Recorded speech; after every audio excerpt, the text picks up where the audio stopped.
ಇತ್ತೀಚಿನ ದಿನಗಳಲ್ಲಿ ಯಾರನ್ನ ನಂಬೋದು ಅನ್ನೋದೇ ಗೊತ್ತಾಗಲ್ಲ. ಯಾಕಂದ್ರೆ ಚಿನ್ನ ಅಂತ ಬಂದಾಗ ಯಾರು ಬೇಕಾದರೂ ಹೇಗೆ ಬೇಕಾದರೂ ಆಟವನ್ನ ಆಡ್ತಾರೆ. ಈಗ ಇಲ್ಲೊಬ್ಬ ಭೂಪ ಕೂಡ ಹಾಗೆ ಚಿನ್ನ ರಾಬರಿ ಆಗಿದೆ ಅಂತ ಕಥೆಯನ್ನ ಕಟ್ಟಿ ಈಗ ಅದೇ ಕಿಲಾಡಿ ಏನು ರಾಬರಿಯನ್ನ ಮಾಡಿರೋದು ಚಿನ್ನವನ್ನ. ನಿಜಕ್ಕೂ ಇದು ಕೆಟ್ಟ ದುರಂತ ಅಂತಾನೆ ಹೇಳಬಹುದು. ಈಗ ಆ ಕಿಲಾಡಿಯನ್ನ ಅಂದರ್ ಮಾಡಿದ್ದಾರೆ, ಅಂದ್ರೆ ಪೊಲೀಸ್ ಅತಿಥಿಯಾಗಿದ್ದಾನೆ ಆ ಕಿಲಾಡಿ. ಚಿನ್ನ ರಾಬರಿ ಆಗಿದೆ ಅಂತ ಕಥೆಯನ್ನ ಕಟ್ಟಿ ಈಗ ಕಿಲಾಡಿ ಅಂದರಾಗಿದ್ದಾನೆ. ದೂರು ಕೊಟ್ಟವನೇ ಕೆಡ್ಡಕ್ಕೆ ಕೆಡವಿದ್ದಾರೆ ಪೊಲೀಸರು. ಮಂಡ್ಯದಲ್ಲೊಂದು ಖತರ್ನಾಕ್ ಇಂಟ್ರೆಸ್ಟಿಂಗ್ ಸ್ಟೋರಿ ನಡೆದಿರೋದು. 170 ಗ್ರಾಂ ಚಿನ್ನ, 8 ಕೆಜಿ ಬೆಳ್ಳಿ ರಾಬರಿ ಕಥೆ ಕಟ್ಟಿದ ಮಾಲೀಕ ಆಸಿಡ್ ಅಟ್ಯಾಕ್ ನಾಟಕವಾಡಿ ಖಾಕಿ ಕೈಗೆ ಸರಿಯಾಗಿ ತಗಲಾಕಿಕೊಂಡಿದ್ದಾನೆ. ಅಡವಿಟ್ಟ ಚಿನ್ನ ಎಗರಿಸಲು ಕಳ್ಳತನ ಸಿಂಗ್ ಪ್ರಕ್ರಿಯೆಯನ್ನ ಮಾಡಿದ್ದಾನೆ.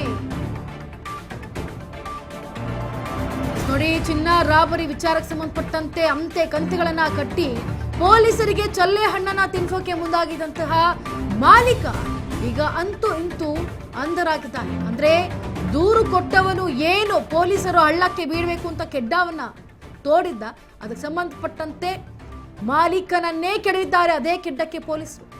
ಮಂಡ್ಯದಲ್ಲೊಂದು ಇದು ನಡೆದಿರುವಂತಹ ಖತರ್ನಾಕ್ ಸ್ಟೋರಿ ಇದು. 170 ಗ್ರಾಂ ಚಿನ್ನ, 8 ಕೆಜಿ ಬೆಳ್ಳಿಯನ್ನ ರಾಬರಿ ಮಾಡಿ ಕಥೆಯನ್ನ ಕಟ್ಟಿದ್ದ ಮಾಲೀಕ ಆಸಿಡ್ ಅಟ್ಯಾಕ್ ಆಗಿದೆ ನನ್ನ ಮೇಲೆ ಅಂತ ನಾಟಕವನ್ನ ಆಡಿದ್ದ.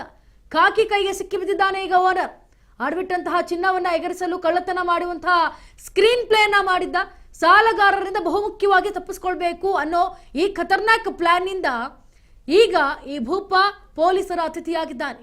ಚಿನ್ನಕ್ಕೆ ಬಳಸುವಂತಹ ಕೆಮಿಕಲ್ ಅನ್ನ ಮುಖಕ್ಕೆ ಹಚ್ಕೊಂಡು ಜಿತೇಂದ್ರ ಸಿಂಗ್ ತನಿಖೆ ಕೈಗೊಂಡಿದ್ದಂತಹ ಪೊಲೀಸರಿಗೆ ಜಿತೇಂದ್ರನ ಮೇಲೆ ಅನುಮಾನ ಬರ್ತಾ ಇದ್ದಂತೆ ಜಿತೇಂದ್ರನ ವಿಚಾರಣೆಗೆ ಒಳಪಡಿಸಿದ್ದಾರೆ ಪೊಲೀಸರು. ಆಗ ಈ ಸತ್ಯಾಂಶ ಬಯಲಾಗಿದೆ.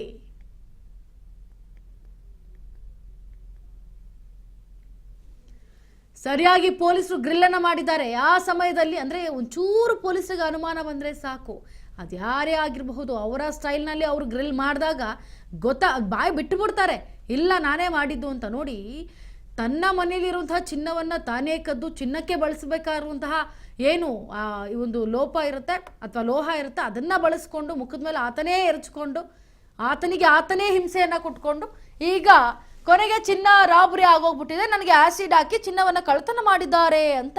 ಅಂದ್ರೆ ಈಗ ಅದನ್ನ ಚಿನ್ನ ಮತ್ತೆ ಬೆಳ್ಳಿ ಏನಿದೆ ಅದನ್ನ ರಾಬರಿ ಆಗಿದೆ ಅಂತಂದ್ರೆ ಈ ಕಡೆ ಪೊಲೀಸರು ಯಾವ್ದಾದ್ರು ಒಂದು ಕೇಸ್ನಲ್ಲಿ ಈ ರಾಬರಿ ಆಗಿರೋದು, ಅಂದ್ರೆ ಅವರ ಊರಲ್ಲಿ ಸುತ್ತಮುತ್ತ ಯಾರು ರಾಬರಿ ಆಗಿರೋದು ಏನಾದ್ರು ಪ್ರಕರಣ ಬಂತು ಅಂತಂದ್ರೆ ಆಗ ಅದ್ರಲ್ಲಿ ಬಂದಿರುವಂಥ ಚಿನ್ನನ ಯಾರ್ಯಾರು ರಾಬರಿ ಆಗಿರುತ್ತೆ ಅವ್ರಿಗೆ ಸಂಬಂಧಪಟ್ಟಂತೆ ಇಷ್ಟು ಗ್ರಾಮ್ ಅನ್ನೋದನ್ನ ಅಲ್ಲಿ ಜನರಿಗೆ ತಲುಪಿಸ್ತಾರೆ.